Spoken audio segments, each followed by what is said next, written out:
Baik, bismillahirrahmanirrahim. Assalamualaikum warahmatullahi wabarakatuh. Selamat pagi semuanya. Waalaikumsalam warahmatullahi wabarakatuh. Selamat pagi. Waalaikumsalam warahmatullahi wabarakatuh, Pak. Terima kasih teman-teman semuanya bergabung kembali di kelas pagi hari ini. Di kelas pagi hari ini kita akan membahas suatu topik yang baru. Kemudian nanti saudara akan sedikit banyak mengetahui dan akan mencoba menganalisis beberapa kejadian terkait gempa bumi. Sebelumnya saya coba share screen terlebih dahulu. Materi ini sudah saya share ke kelas kalian via e-learning. Jadi silakan nanti dicek. Kemudian nanti ada tugas kelompok, berhubung ini adalah kelasnya online. Jadi tugas kelompoknya nanti silakan diskusi dengan teman melalui WhatsApp group. Apakah screen yang saya tampilkan ini kelihatan di layar gawai kalian semuanya? Kelihatan, Pak. Nampak ya? Oke, sebentar.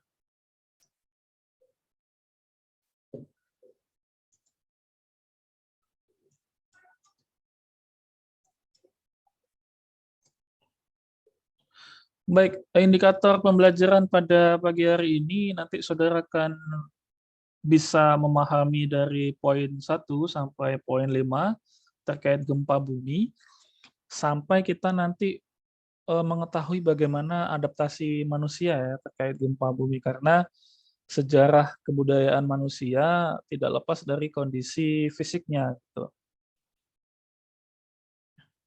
Kita next.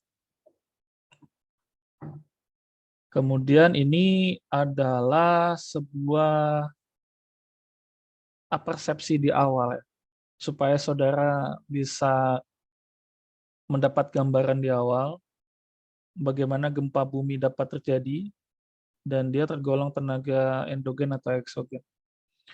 Saudara pernah mengalami gempa bumi di Kota Padang kalau lingkungan tempat tinggal domisilinya di sekitar Sumber, saya yakin juga pernah merasakan ya. Waktu itu saudara kelas berapa ya waktu mengalami kejadian ini ya? Kelas 2 SD, Pak.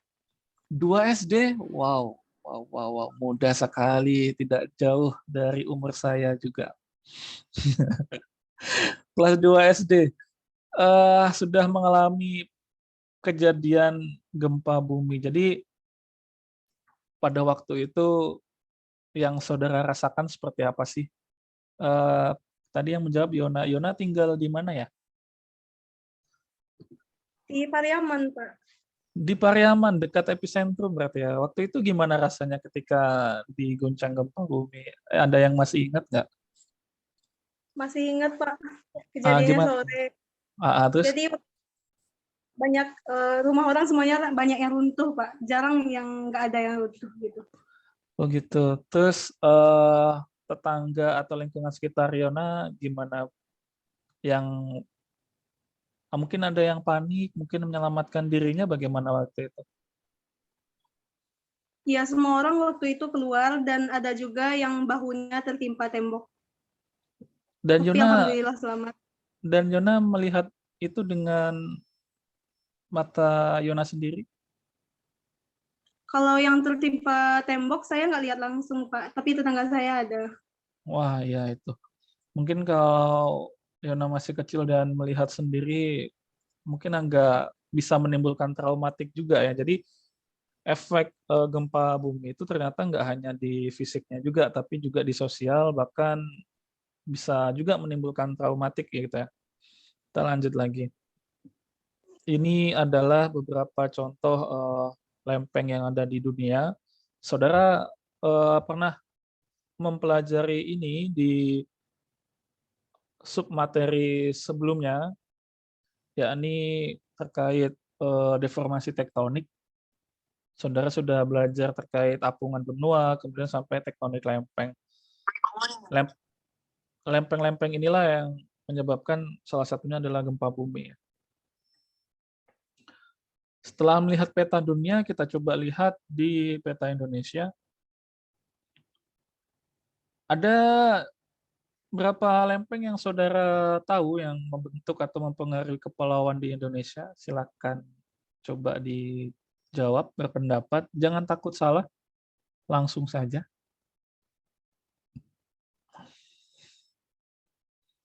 Atau satu-satu boleh. Nggak usah dijawab semua, boleh. Dona, bisa mendengar suara saya, Dona? Bisa, Pak. Bisa. Dona bisa menyebutkan salah satu lempeng yang mempengaruhi kepulauan di Indonesia? Bisa ulangi pertanyaan ya, Pak? Tadi terlambat masuk, Pak. Iya, nggak apa-apa. Indonesia itu kan terbentuk secara fisik, salah satunya dipengaruhi oleh tenaga endogen, salah satunya adalah pergerakan dari lempeng ini ya, yang menyebabkan gempa gitu, salah satu bentuk geologic event-nya. Nah, salah satu lempeng yang mempengaruhi kepulauan Indonesia yang Dona tahu, apa itu? Lempeng. Di slide itu ada. Nggak apa-apa, jangan takut menjawab. Kalau salah nggak apa-apa kan, Pak? Nggak apa-apa, salah itu wajar dalam belajar. Lempeng ini, Pak. Lempeng ini nggak tahu jawabannya, Pak. Cuma yang saya ketahui lempeng itu lempeng Eurasia, Pak. Sip, tepat sekali. Salah satunya adalah lempeng Eurasia, sudah dibantu oleh Dona. Jadi salah satu lempeng yang mempengaruhi kepulauan Indonesia adalah lempeng Eurasia, kemudian nanti ada lempeng Pasifik, kemudian ada lempeng Indo-Australia, dan ada lempeng minor Filipina. Keempat lempeng inilah yang mempengaruhi kepulauan Indonesia. Salah satunya geologic event-nya adalah gempa bumi, kemudian adanya gunung berapi, kemudian kejadian tsunami, dan lain sebagainya. This is a type of boundary sampai geologic event dan modern examples. Jadi ini adalah salah satu contoh bagaimana tenaga endogen itu mempengaruhi event-event atau peristiwa geologik ya, salah satunya gempa bumi. Ada lempeng, ada tipe batas lempengnya itu divergen, konvergen, dan transform. Saudara pasti udah tahu di pertemuan sebelumnya ada deformasi tektonik ya. Ada lempeng yang saling berjauhan, ada lempeng yang saling bertumbukan, ada yang papasan. Coba saudara lihat di tabel yang menjelaskan geologic event. Di situ ada sea floor spreading, ada subduction, kemudian deep earthquakes. Jadi ketiga bentuk type of boundary ini ternyata dia membentuk atau memiliki geologic event-nya adalah gempa bumi. Jadi gempa bumi itu disebabkan salah satunya atau salah tiganya itu ya oleh tiga batas lempeng itu. Nah, di Kota Padang kemarin tahun 2009 ya, 2007 atau 2009 itu kurang lebih skala Richternya 7,6, makanya banyak bangunan yang hancur dan didukung pula dengan epicentrum yang relatif dangkal. Jadi di atasnya lumayan kena. Nah, ini contoh sebaran hipocentrum terkait kedalaman. Saudara bisa melihat di legenda ada titik merah itu 0 sampai 1 sampai titik hitam 300 sampai 700. Bayangkan di Indonesia ternyata untuk sebaran gempanya dari sejarahnya itu seperti itu. Titiknya tersebar hampir di seluruh kepulauan Indonesia. Dan di Kalimantan relatif lebih putih, tidak sebanyak di tempat yang lain. Mungkin salah satunya itu juga ya yang mempengaruhi pemindahan ibu kota ke sana. Karena untuk kejadian peristiwa kebencanaannya mungkin relatif sedikit daripada tempat lain di Indonesia. Salah satunya gempa buminya di sana relatif sedikit gitu ya. Lanjut. Kita ke pembahasan soal EXO. Soal EXO ini adalah examination oriented. Jadi di soal ini saudara akan atau mencoba ya berdiskusi sebentar. Menjawab soal 1, 2, 3. Mungkin diskusi dengan teman-temannya bisa via WhatsApp group karena file bahan materi juga sudah dikirim ke sana. Ada yang bisa dimaksud, mohon maaf, ada yang bisa menjawab apa yang dimaksud dengan gempa bumi, kemudian sebutkan apa saja dampaknya. Dan yang ketiga, jelaskan bagaimana letak Indonesia terkait kondisi gempa bumi. Jangan takut salah, langsung aja, gas aja.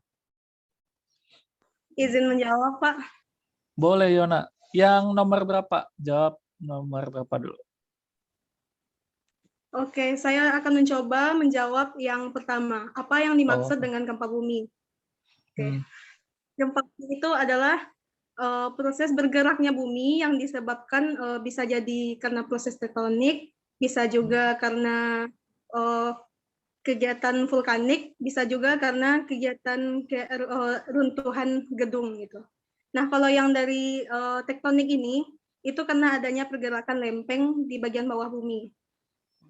Seperti yang Bapak jelaskan tadi, seperti Indonesia misalnya terletak di antara lempeng-lempeng yang itu. Nah, kalau yang vulkanik itu disebabkan oleh meletusnya gunung berapi, itu magma akan bergerak melalui gunung api sehingga menimbulkan getaran dan juga menyebabkan gempa.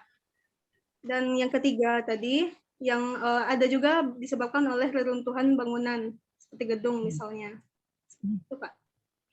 Terima kasih, Yona. Wah, jawabannya tepat sekali. Jadi secara nggak langsung tadi teman kita, Yona Aulia, sudah menjelaskan selain pengertian ya, itu sudah menjelaskan jenis gempa bumi. Pengertiannya sudah. Kemudian nanti kalau lebih didetailkan lagi, ada gelombang primer, ada gelombang sekundernya, ada bentuk gelombang Rayleigh, ada gelombang Love gitu. Nanti akan dijawab atau lebih lanjut dijelaskan di slide selanjutnya. Terima kasih, Yona. Kemudian teman yang lain di nomor 2, sebutkan apa saja dampak dari gempa bumi. Ada yang berusaha atau mau menjawab? Ya, silakan. Putarkan pendapatnya. Pak. Siapa ini? Dona, Pak. Bona. Oh ya, silakan Dona. Kalau yang nomor 2 tuh Pak, sebutkan apa saja dampak dari gempa bumi kan Pak. Kalau menurut saya Pak, dari gempa bumi itu dampaknya itu ada 2, dampak fisiknya sama dampak sosialnya Pak.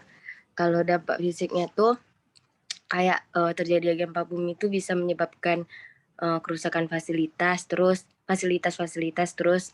terjadinya tanah longsor. Kalau gempa bumi yang kuat tuh juga bisa menyebabkan tsunami. Terus kalau dari dampak sosialnya tuh terjadinya gempa bumi itu bisa menyebabkan kelaparan, kelaparan, kemiskinan, dan terjadinya kekacauan yang terjadi di politik itu Pak. Sip. Terima kasih Dona. Ada tambahan lagi atau cukup? Oke, cukup dari Dona tadi. Jawaban Dona tepat sekali. Ternyata gempa bumi ini tidak hanya dari fisik ya yang dampaknya, tapi sosial juga. Bahkan yang sosial ini efeknya adalah efek sekunder dari gempa bumi itu.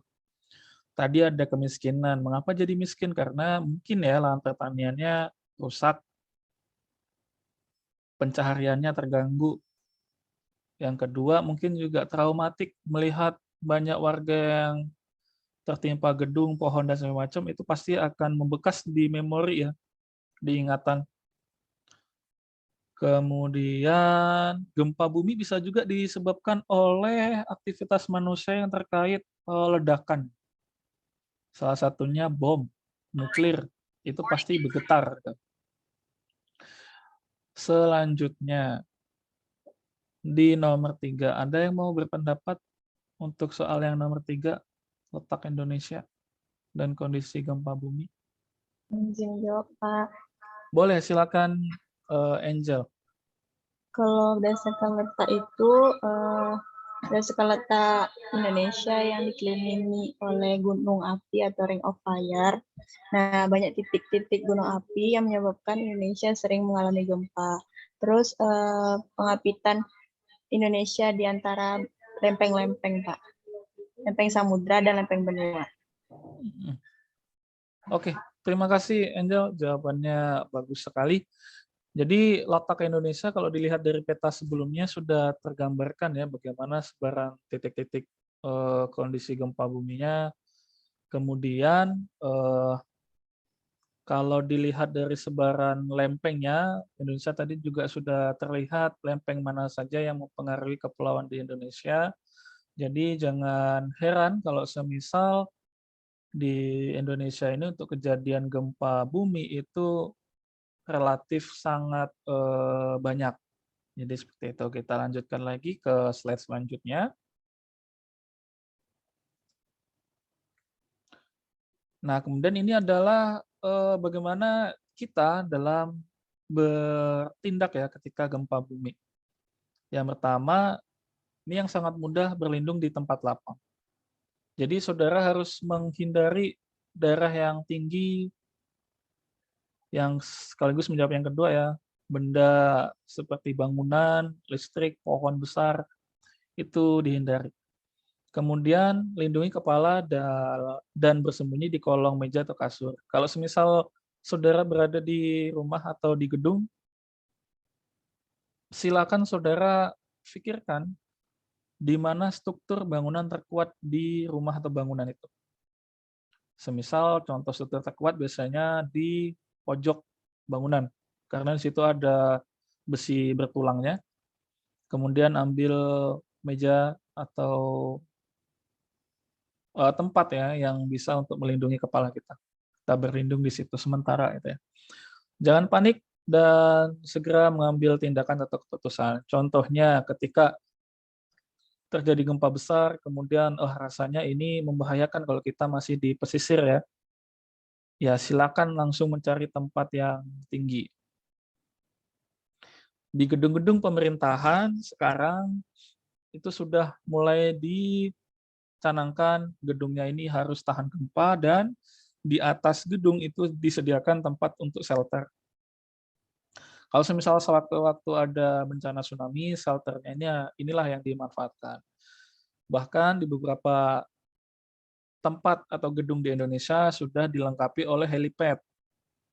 Kalau saudara lihat di UNP itu ada 2 helipad ya, yang di hospitality dan direktorat itu ada helipad untuk sewaktu-waktu semisal ada aktivitas yang memerlukan pendaratan helikopter. Kita lanjutkan lagi. Tadi sudah dibantu oleh Yona, adalah salah satu gerakan endogen. Nah, ini untuk yang pengertiannya ya. Karena ada pelepasan energi dari kerak bumi akibat patahan atau letusan gunung api, longsor, dan semacam macam. Tadi sudah dijelaskan jenis-jenisnya. Melalui materi batuan berupa perambatan getaran dalam bentuk gelombang. Jadi energinya itu merambat gitu ya di materi batuan. Kalau batuannya keras, bagaimana rambatannya? Kalau batuan lunak, bagaimana perambatannya? Nah, itu nanti di slide selanjutnya akan dijelaskan.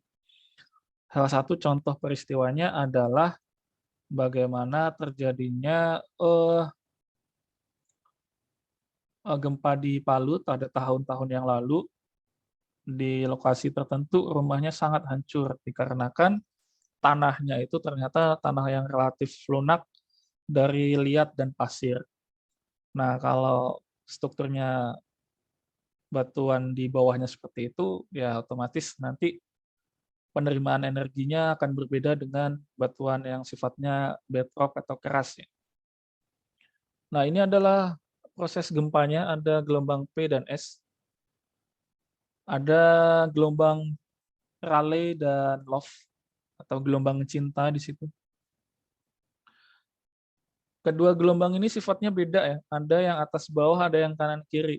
Jadi itulah mengapa ketika terjadi gempa saudara akan terguncang dan sulit untuk berdiri kalau semisal gempanya ini sangat kuat.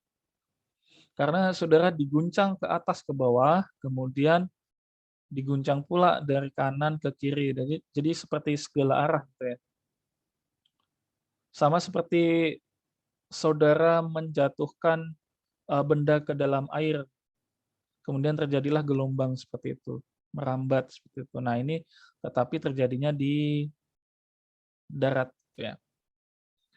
Nah, gelombang tersebut sifatnya ada longitudinal dan transversal.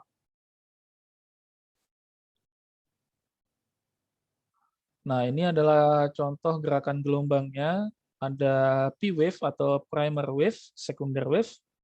Nah, itu contoh yang rally wave dan love wave. Ke kanan ke kiri, kemudian satunya adalah atas bawah. Bayangkan gedung atau menerima gelombang seperti itu dengan gelombang yang kuat atau tenaga gempanya yang lumayan kuat. Tentu kalau strukturnya tidak mendukung ya otomatis bisa rubuh gitu ya. Nah, ternyata di bumi kita itu ada lokasi lintang-lintang tertentu yang sifatnya dia ini teduh seismik. Maksudnya teduh seismik itu adalah ketika ada epicentrum gempa gitu di lintang tertentu, penerimaan batuan terkait gelombangnya itu nanti akan beda-beda gitu. Nah, ternyata setelah dipetakan oleh para ahli, di lintang-lintang tertentu itu ada wilayah yang sekiranya itu aktivitas seismiknya sangat rendah. Jadi jangan heran kalau misalnya saudara nanti lihat sebuah peta di wilayah-wilayah tertentu itu hampir jarang terjadi gempa gitu ya. Bisa jadi karena lempeng aktivitasnya di situ tidak terlalu aktif, kemudian dicocokkan kembali ada wilayah yang sekiranya itu teduh seismik. Aktivitas gelombang P dan S-nya di situ walaupun terjadi gempa karena sifat batuan dan sebagai lainnya, energinya agak teredam di situ. Ini sedikit banyak sudah disinggung oleh Yona di awal tadi. Jenis gempanya ada yang tektonik, vulkanik, dan runtuhan. Bahkan nanti bisa ditambahkan yang keempat ya, jenis gempa yang diakibatkan oleh aktivitas manusia. Salah satunya adalah bom. Bom nuklir, bom atom, gitu ya. Hidrogen yang sifatnya merusak, sangat destruktif, biasanya menimbulkan getaran juga di tanah kalau meledak.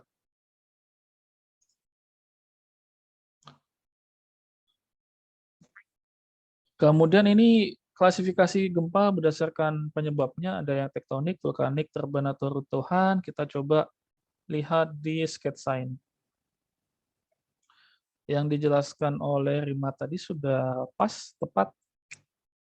Gedung yang runtuh itu juga bisa disebut runtuhan. Bisa juga tanah di suatu wilayah ambles menimbulkan getaran gitu. Kemudian contoh yang lain adalah ketika di suatu daerah kars karena pelarutannya tinggi, gua yang ada di situ itu runtuh. Kemudian terjadi getaran di wilayah sekitarnya. Itu bisa juga gunung api sebelum meletus mengalami gempa lokal di situ, tremor, bisa juga lempeng. Ini yang mungkin sering kita rasakan ya. Apalagi di wilayah pantai barat Pulau Sumatera ini memang sangat aktif sekali. Ini adalah soal lagi untuk reinforcement atau sebagai penguatan. Ini adalah soal OLO. Soal OLO ini maksudnya adalah soal Olimpiad dan sifatnya sedikit di atas yang EXO tadi ya, karena dia memadukan beberapa level soal. Kalau saudara baca dan rasakan perintah soalnya agak sedikit lebih tinggi dikit ini tingkatan soalnya karena HOTS. Oke, silakan dibaca soal nomor 1 sampai 3. Kemudian silakan siapa yang memiliki jawaban dan mau berkomentar. Yang nomor 1, semisal Kota Padang dulu sudah pernah mengalami gempa 7,6 SR. Di masa mendatang mungkin nggak ya Kota Padang itu diguncang dengan kekuatan yang sama? Ada yang mau menjawab?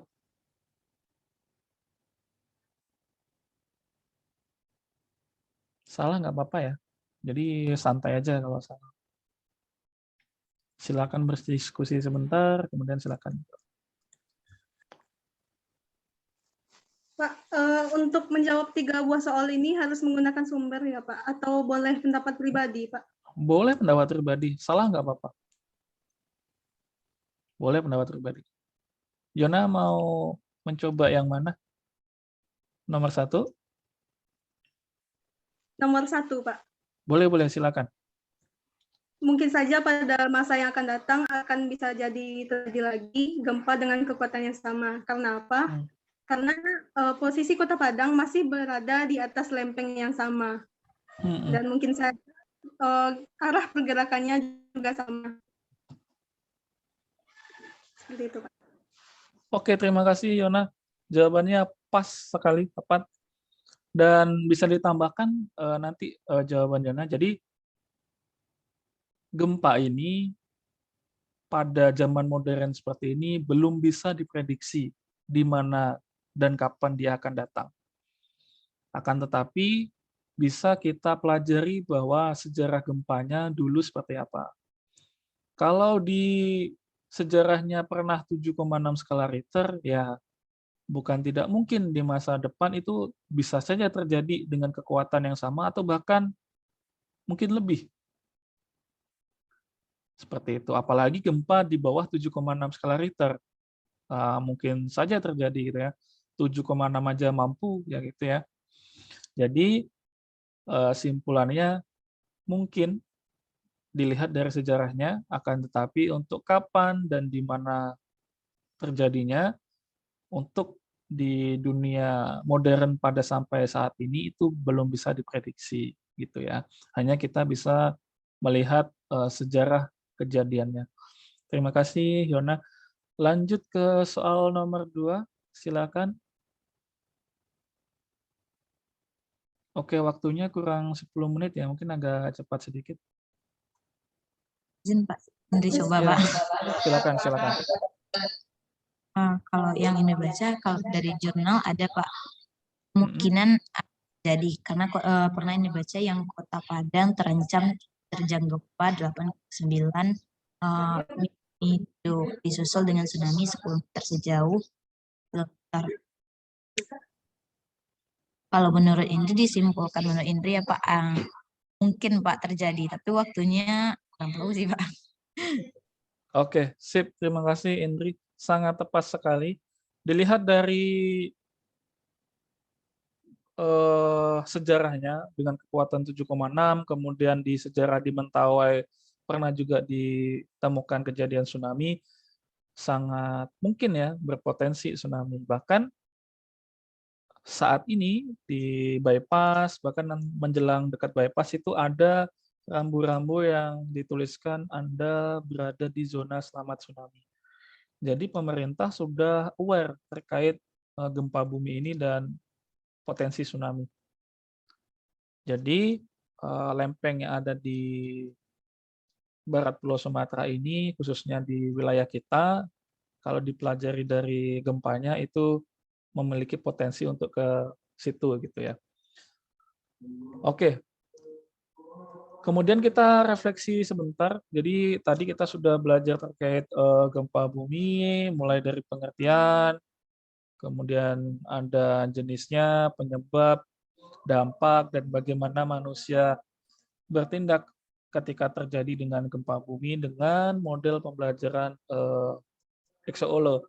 Jadi kalau saudara tadi mengamati, kita sudah berdiskusi ketika soal EXO, kemudian ada pemaparan materi pada sebelumnya, kemudian kita ke soal Polo. Kalau saudara amati tadi soalnya itu adalah soal what's high order thinking. Kemudian saudara bisa bebas mengemukakan pendapat dengan didasari oleh kejadian nyata mungkin, kemudian ada bahan bacaan yang sudah dibaca sebelumnya.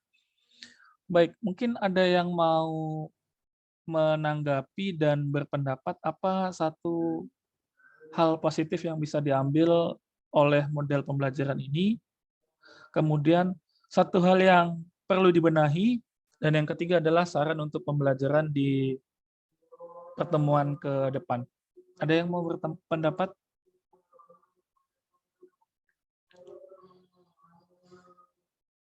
Satu hal positif, satu hal yang perlu dibenahi, dan saran untuk pembelajaran ke depan.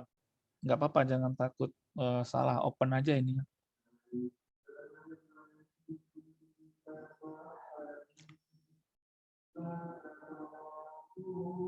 Ada Rima, Indri, Angel. Siapa ini ya? Silakan. Indri, Pak. Boleh, silakan Indri. Kalau menurut Indri, EXO ini udah bagus, Pak. Cuma yang perlu dikoreksi itu kadang guru itu ada yang cuma menerima pendapat siswa, Pak. Situ guru tersebut tidak menyimpulkan seperti yang Bapak. Kalau kami kan menjawab terus Bapak jawab. Nah, kadang guru ada yang cuma menerima pendapat Bapak, diklaim ulang gitu, Pak. Meyakini siswa-siswa yang lain.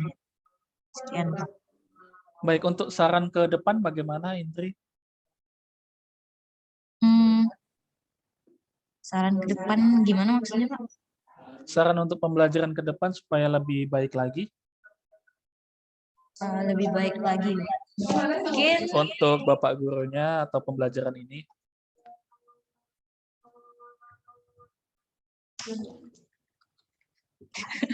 Mungkin animasinya lebih diperjelas, Pak, atau medianya diperbagus lagi.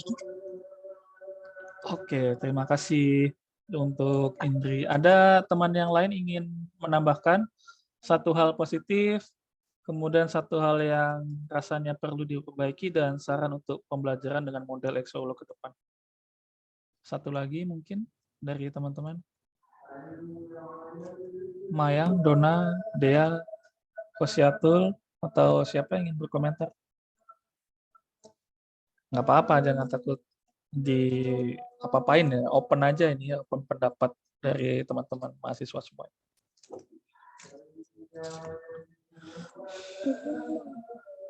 Boleh, silakan.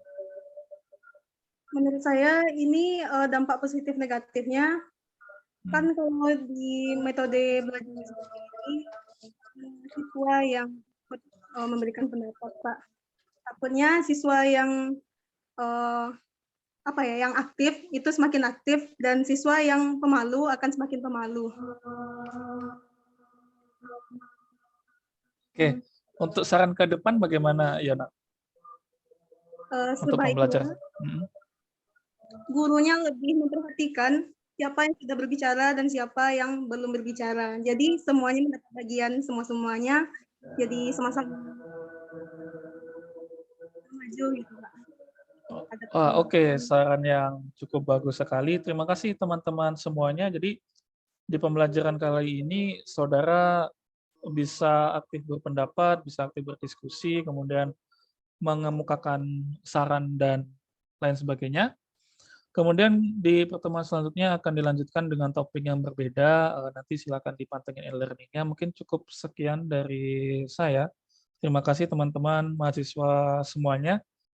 Dan tetap patuhi protokol kesehatan karena COVID-nya belum habis ya, karena kita masih hidup berdampingan dengan COVID. Makan makanan yang bergizi, istirahat yang cukup. Saya tutup. Assalamualaikum warahmatullahi wabarakatuh. Terima kasih semuanya. Waalaikumsalam warahmatullahi wabarakatuh.